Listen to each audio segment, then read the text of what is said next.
Najib mengatakan bahawa demi rakyat tak rugi nak digelar pengkhianat. Beliau mengatakan hari ini bahawa bekas Perdana Menteri Najib Razak mengatakan bahawa dirinya sanggup dilemparkan gelaran yang tidak baik demi membela rakyat yang terjejas akibat COVID. Bertahun-tahun lamanya saya dipanggil pembunuh, perompak, penyambung, penyangap, pezina, penjara negara, saya tetap sabar. Jadi tak rugi apabila saya turut dipanggil pengkhianat. Jika pengkhianatan saya dan kawan-kawan memenuhi kehendak rakyat yang terdesak dalam krisis dunia paling teruk sejak 100 tahun. Ini rentetan daripada apa yang Syahidan Kasim sebut hari ini bahawa Najib khianat rakyat jika tolak bajet. Perdana Menteri Najib akan mengkhianati rakyat sekiranya beliau menolak bajet 2021 menurut pengurusi Kelab Penyokong PN iaitu Syahidan Kasim. Saya nak bagi tahu siapa saja menolak bajet ni, termasuk kawan saya dari Pekan, tolak bajet khianat rakyat sebab rakyat menunggu. Kita tolak, kita hina mereka, kita khianat mereka, saya nak bagi tahu. Jangan buruk sangka kepada kami. Kalau kita tolak berarti kita tolak amanah rakyat. Amanah rakyat, dia kata. Now, interesting kita katakan demikian. Kerana apa? Bila perbincangan dan perdebatan berlaku di antara dua ini, dia menimbulkan satu spekulasi yang besar bahawa terdapat membenarkan spekulasi yang saya nyatakan selama ini bahawa terdapat friction yang sangat besar di dalam barisan nasional, di dalam Perikatan Nasional itu satu, tetapi di dalam UMNO itu sendiri berkenaan dengan sokongan mereka terhadap kerajaan yang ada sekarang. Kita kena faham bahawa tidak menyokong kerajaan yang ada sekarang bukan bermakna mereka menyokong Anwar Ibrahim, tetapi itulah keadaan dan kesan yang berlaku. Number one, mereka tidak akan menyokong Mahathir. Kalau sekiranya Mahathir swing sekalipun, berapa kerusi yang Mahathir bawa? Kita jangan ingat bahawa warisan akan follow. Warisan ni dia cerita dia lain. Dia macam Sarawak juga, macam GPS. Siapa yang ada majoriti dia ikut je. Nampak gayanya macam berkemungkinan besar kalau kiraan Anwar betul, warisan campur dengan Mahathir pun takkan mampu untuk nak menukar, untuk nak membetulkan bajet. Okey, kalau saya salah, saya salah lah. Saya bukan ahli nujum nak menyatakan sebaliknya. Sebab things change over time. And perkara ini saya sebut berulang-ulang kali. Politik kita dynamic. Change every 5 minutes, 1 hour, 1 day. Kan? Jadi benda tu berubah. Tetapi as it stands right now, menurut maklumat yang kita ada, bahawa sekarang ini kemungkinan bajet ini ditolak adalah lebih besar daripada dia diterima. Macam saya kata hari itu bahawa sekarang ini isu dia bukan pengkhianatan kepada rakyat, tetapi sama ada isu dia, benda ini akan menyebabkan rakyat itu suka senang atau tidak. Dan UMNO kena membuktikan bahawa mereka adalah pro rakyat. Bajet ini saya telah bahaskan beberapa kali bahawa ia adalah anti rakyat. Bajet ini adalah pro kroni. Kenapa saya kata pro kroni? Saya dah bahas panjang benda ni. Antaranya adalah dia menitik beratkan kepada pembangunan, kepada development untuk kroni-kroni dan bukannya kepada rakyat as a whole, secara keseluruhannya. Saya kata bahawa contohnya KWSP hari itu dia bagi 10,000 up to 60,000. Saya kata kenapa bagi 60,000? Tetapi hanya kepada 2 juta pekerja yang terjejas. Saya kata 2 juta pekerja yang terjejas, kalau mereka dapat 10,000, kemungkinan besar dia tak akan belanja semua. Kenapa saya kata demikian? Orang yang tak pasti sama ada bulan depan atau tahun depan dia ada duit atau tidak, dia akan tend untuk nak save. Dia tak akan spend luxuriously. Sebab itu saya kata kalau nak bagi 10,000 tu bagi kepada seluruh rakyat Malaysia yang menyimpan KWSP. Minimum RM100 ada baki dalam akaun satu. Kenapa tak boleh buat demikian? Kerana itu lebih baik untuk nak stimulatekan ekonomi berbanding bagi dengan orang ini buang kerja.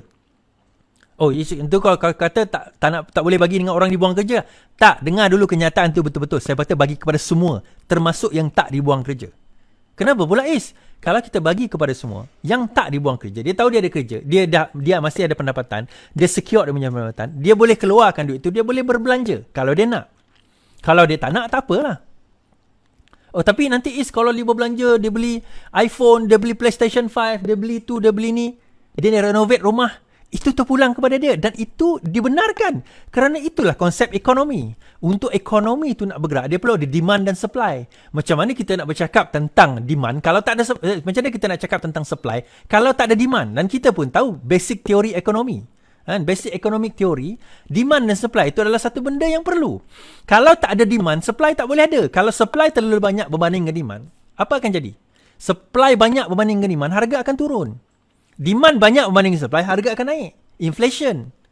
Sebab itu kita akan cerita hal cetak duit tu, itu esok hari kita cerita hal cetak duit. Tetapi apa yang kita nak bagi tahu hari ini, daripada segi bajet itu sendiri, dia bukan bajet yang membantu rakyat. Yelah dia bagilah sikit perks, here and there, 100, 200, 300. Tuan-tuan dan puan, kalau bajet 2019, tak boleh menyelesaikan masalah COVID 2020 sebab masa tu kita tak tahu akan COVID kan. Bagaimana bajet yang ada sekarang ni dengan tambahan berapa 100 juta akan dapat menyelesaikan masalah COVID? Saya tak nampak logik tu kat situ.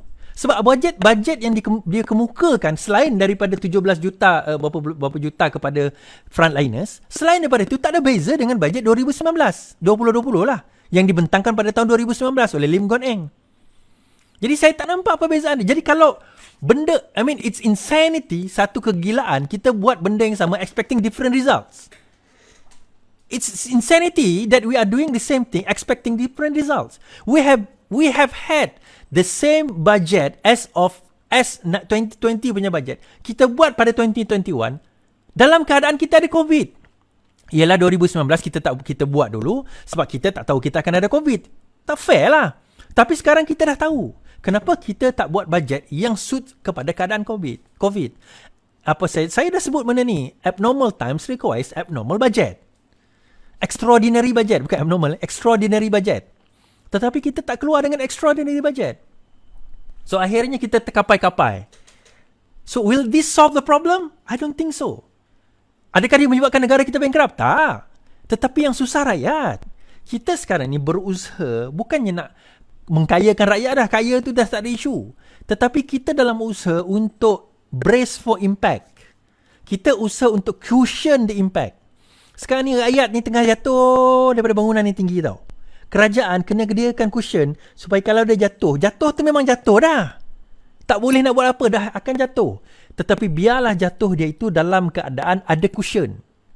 Yang menyebabkan dia jatuh mungkin cedera tapi taklah patah riuk yang teruk, kekal, cacat kekal atau mati. Saya sebut mati ni daripada segi ekonomi tau. Daripada segi kehidupan. Dan dijangkakan mereka yang buang kerja itu tinggi. Dan dijangkakan mereka yang akan bankrupt itu, bankruptcy akan meningkat selepas ini, within this few years. Bankruptcy, nak keluar daripada bankruptcy is not easy, you know. Will take years. And sometimes ada orang mati tak keluar pun daripada bankruptcy.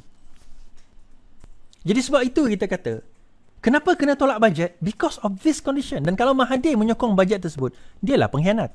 Sesiapa yang menyokong bajet tersebut, dia mengkhianati mandat rakyat. Mandat rakyat adalah untuk mendapatkan yang terbaik untuk rakyat, bukan yang terbaik untuk kroni. Sekarang ini bajet ni adalah yang terbaik untuk mengekalkan supaya kroni tak bankrupt.